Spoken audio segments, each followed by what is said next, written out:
everyone, my name is Jo Maria Eli Castro, and for today's video, ang i-discuss ko po sa inyo ay about toxic Filipino trait. What is toxic Filipino traits? Filipino are very much well known for a lot of positive things such as singing, pageants, hospitality, and beautiful beaches. But we are all aware that perfection is an illusory concept, and that comes in a form of some traits that we may find a bit toxic. Para naman po sa ating topic ngayong araw na toxic Filipino traits, meron po akong mga halimbawa na lagi po nating o madalas po nating naririnig po sa ating mga kababayan. Ang isa po nating example or halimbawa is the word Filipino time.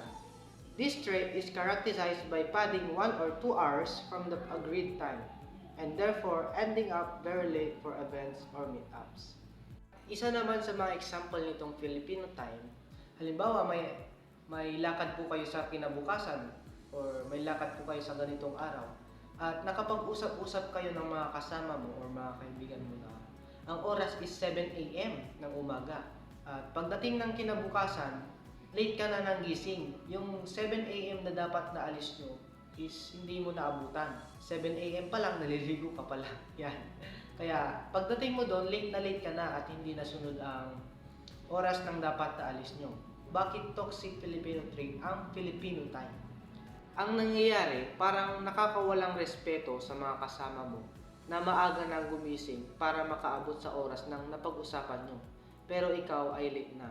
Kaya parang para sa mga kaibigan nating ang aga-aga nilang gumising, nag-effort pa sila para maabutan yung 7 AM. Pero ikaw na late na nagising, hindi naabutan yung 7 AM na usapan nyo, parang nakakaano rin sa kanila na nag-effort sila.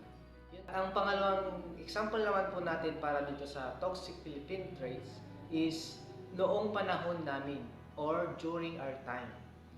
This trait is characterized normally by someone who is way ahead of your generation and keeps on comparing the things and so-called truths of their time with the younger ones.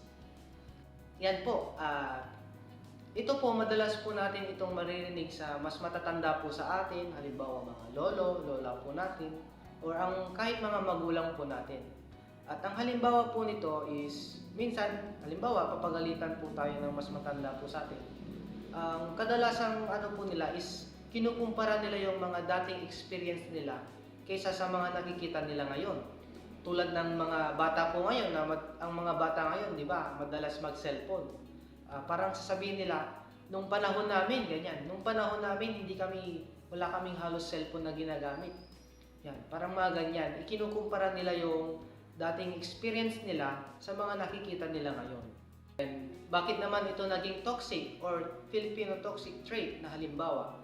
Kaya naman po ito naging isa sa halimbawa po natin dito sa toxic Filipino traits. Kasi ikinukumpara nga po nila yung mga dating karanasan nila sa mga nakikita nila ngayon dahil halimbawa ang mga kabataan ngayon, siyempre ngayon dahil advanced na po tayo, more on technology, parang mas way advanced tayo kaysa sa mga naranasan nila dati. Kaya ito nagiging parang toxic sa mga kabataan na parang ikinukumpara ng mga matatanda sa atin na mas maganda yung naging buhay nila dati kaysa ngayon. Parang ganun po. At ayan po ang ating topic ngayon na ang toxic Filipino traits. At sana naintindihan nyo po ang mga example o mga halimbawang ipinaliwanag ko po sa inyo. Yan po, maraming salamat.